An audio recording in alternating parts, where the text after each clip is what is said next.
അപ്പോൾ നമ്മുടെ ചോദ്യം ഇതാണ്: 60 കുട്ടികളുള്ള ഒരു ക്ലാസ്സിൽ ടീച്ചർ നടത്തിയ പരീക്ഷയിൽ ഒരു കുട്ടിക്ക് 20ാമത്തെ റാങ്ക് കിട്ടി എങ്കിൽ താഴെ നിന്ന് ആ കുട്ടിയുടെ റാങ്ക് എത്ര?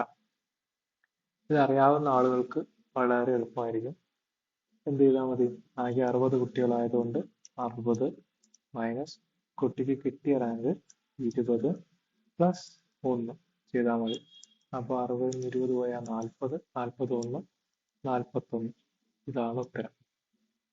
ഇതറിയാവുന്ന ആളുകൾക്ക്, ഇത് ആദ്യമായിട്ട് കാണുന്ന ആളല്ലാത്ത ഒരാളാണെങ്കിൽ ഇത്ര പെട്ടെന്ന് ഉത്തരം കിട്ടും, ഷുവറായിട്ട് ഒരു മാർക്ക് കിട്ടും. പക്ഷേ ഇത് ആദ്യമായിട്ട് കാണുന്ന ഒരാൾ അങ്ങോട്ട് 20 ആണെങ്കിൽ ഇങ്ങോട്ട് 40 ആണെന്ന് വിചാരിക്കും. എന്നിട്ട് 40 കൊടുക്കും, 40 കറക്റ്റിക്കും, 40 തെറ്റും.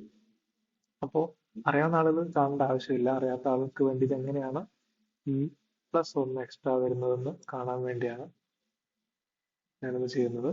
ആകെ 60 കുട്ടികളാണ്. അപ്പം ഇവിടെ ഒന്നാമത്തെ കുട്ടിയുണ്ട്, ഇപ്പുറത്ത് 60ാമത്തെ കുട്ടിയുണ്ട്. അപ്പൊ ഈ കുട്ടിക്ക് ഈ എക്സാമിൽ 20ാമത്തെ റാങ്ക് കിട്ടി. ഓക്കെ, അപ്പൊ അങ്ങോട്ട് പോകുന്ന സമയത്ത് എത്രാമത്തെ റാങ്ക് കിട്ടി? 20ാമത്തെ റാങ്ക് കിട്ടി. ഇനി ഇങ്ങോട്ട് വരുന്ന സമയത്ത് ആ കുട്ടിയുടെ റാങ്ക് എത്ര എന്നാണ് ചോദ്യം. ഓക്കെ, ഇനി 20 കഴിഞ്ഞാൽ ഇനി എത്ര കുട്ടികളുണ്ട്? ഇനി അങ്ങോട്ട് 40 കുട്ടികളുണ്ട്. ഇനി അങ്ങോട്ട് എത്ര കുട്ടികളുണ്ട്? 40 കുട്ടികളുണ്ട്. അപ്പൊ ഇനി ഈ ഒരാൾ ഒഴികെ 40 ആളുണ്ടെങ്കിൽ തിരിച്ച് ബാക്കിൽ നിന്ന് വരുന്ന സമയത്ത് ഈ കുട്ടി എത്തുന്നതിന് മുന്നേ തന്നെ ഒരു കുട്ടിക്ക് 40ാമത്തെ റാങ്ക് കിട്ടിയിട്ടുണ്ടാവും.